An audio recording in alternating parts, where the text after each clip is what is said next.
영화 같은 아름다운 글의 세계로 같이 들어가 보시죠.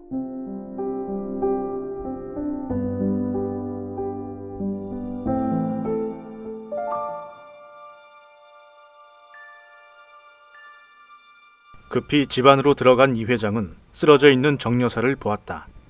다급히 비서장에게 정 여사를 업으라고 하고 차로 향했다.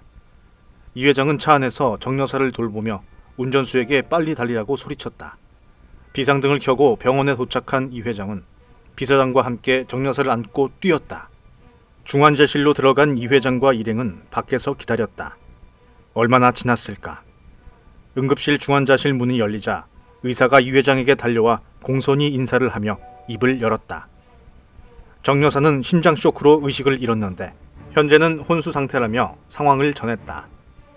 아직은 생명의 위협은 없지만 앞으로 지켜봐야 한다는 이야기를 들을 수 있었다. 통탄에 빠진 이 회장은 멍하니 응급실 중환자실만 바라보았다. 서진이가 총 맞은 것을 전하지 말았어야 했나 하는 생각에 얼굴이 일그러졌다.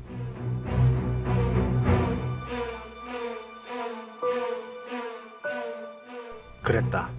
서진 어머니 정 여사는 오랫동안 모진 고생으로 심신이 약해진 상태였다.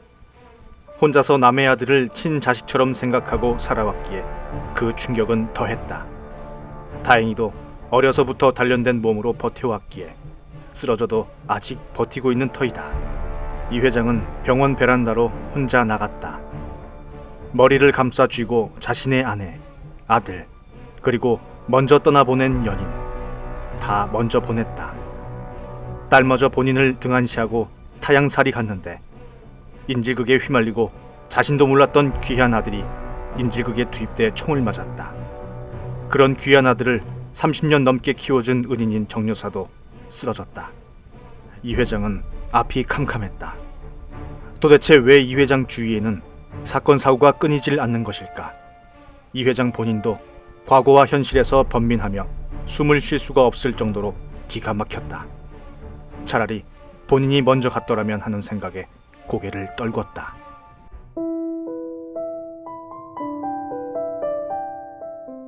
한편 작전 중 총상을 입은 서진 검사는 병원에서 좀처럼 눈을 뜨지 못했다. 혜진은 몹시 불안해했다. 혜진 역시 서진 옆에서 떠날 수가 없었다.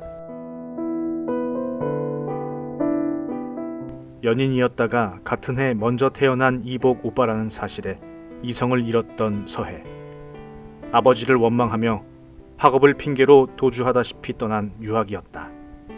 그런데 그런 이복 오빠가 인질이 된 자신을 구하러 멀리 이곳까지 용감하게 달려왔다. 서해의 심정도 복잡해지기 시작했다. 그렇게 서해와 혜진은 서진 옆에서 3일을 간호하였다. 본국에서 김혜진 팀장을 급히 귀국하라는 연락이 왔다. 프랑스 주재 대사가 전해왔다. 할 수 없이 혜진은 서해와 대사에게 서진을 맡기고 비행기에 몸을 실었다. 4일이 더 지났다. 서해도 몹시 피곤한 상태가 되었고 대사와 대사관 직원들이 수시로 서진의 상태를 살폈다. 이 회장은 본국에서도 프랑스 대사에게 돈은 얼마가 들어도 좋으니 최고의사 최고시설에서 보살피라고 전해온 터였다.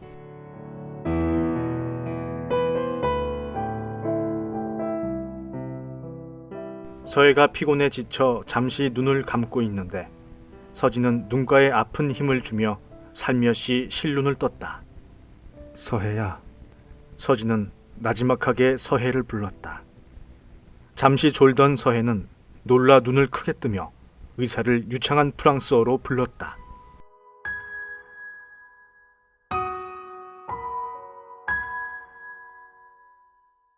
이젠 이렇게 불러야 해. 오빠.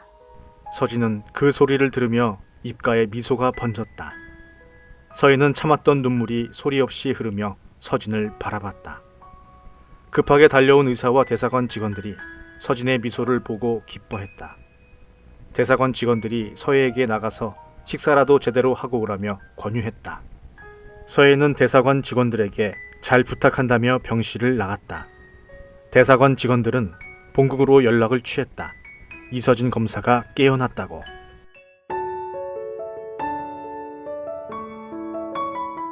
서울에서 정여사를 병실에서 지키던 이 회장은 급하게 달려온 비서장에게 연락을 받았다.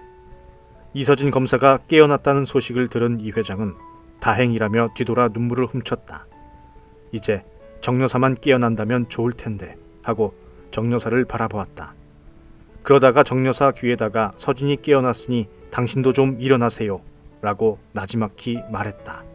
한참을 정여사를 바라보다가 정여사의 손에 굳은 살이 많은 것을 보고 은인을 소홀히 대한 것을 미안하게 생각했다.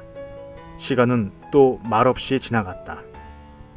일주일이란 시간이 지나가 이젠 서진은 상체를 들어올려 앉을 수 있게 되었다. 서혜와 서진은 그동안 못다한 이야기를 하고 있었다. 서진이 어머니에게 들었던 이야기를 서혜에게 들려주었다. 서혜에게도 충격이었다. 그게 정말 사실이에요? 서진은 미소 지으며 끄덕였다. 그러니 너도 아버지 원망 많이 했을 텐데 오해하지 말고 원망하지 마라. 서혜는 말없이 또 눈물을 흘리고 오해하며 살아온 지난날을 생각했다.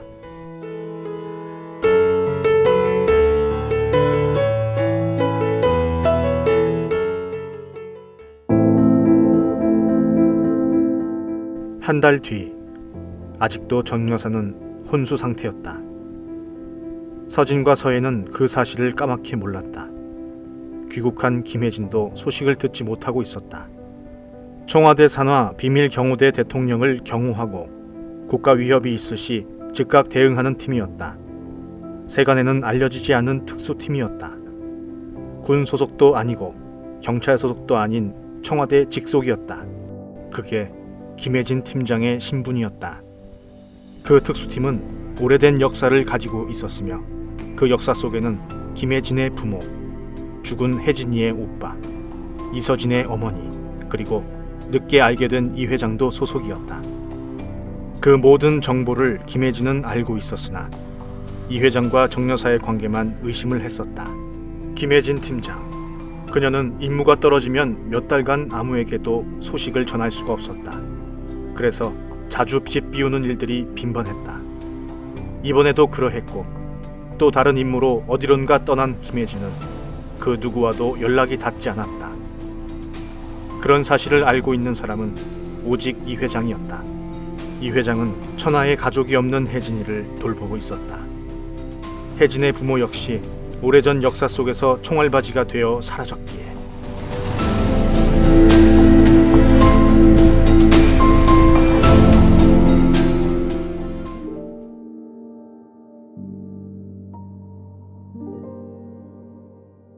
이 회장은 초조했다. 정여사가 일어날 수 있게 병원장을 매일 불러 상황을 살피고 잘 살피라고 필사적으로 몰아붙였다. 병원장도 매일같이 고개를 숙이며 진땀을 흘렸다. 그날도 이 회장은 병원장을 불렀다. 다른 날처럼 같은 상황이 흐르고 있었다. 그때 담당 의사가 황급히 뛰어들어와 병원장을 불렀다. 당황한 병원장은 사색이 되어 의사에게 무슨 일이냐고 물었다.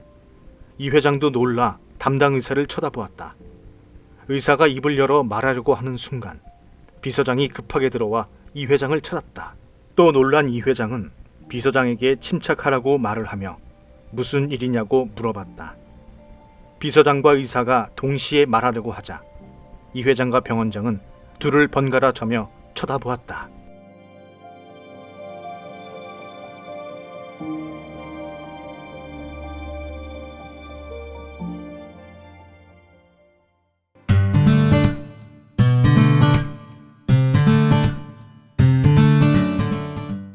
글을 읽습니다. 세상에 내놓지 못했던 글, 차마 책을 출판하지 못했던 글, 인생을 담은 글, 글을 읽습니다. 세상을 도전하는 사람들의 사는 이야기, 이런 글들을 여러분들과 공유하고자 채널을 열었습니다. 아득하고 먼 시간 속에 있던 가슴속 뭉클해지는 이야기들, 여러분들과 함께 하겠습니다. 영상 하단에 이메일 주소를 올려놓겠습니다. 여러분들의 이야기를 들려주세요. 글은 때로는 법이 될 수 있고 또 때로는 시사도 될 수 있습니다. 글은 때로는 지성이 될 수도 있죠. 상상으로 된 글도 경험의 글도 모두 읽어드립니다.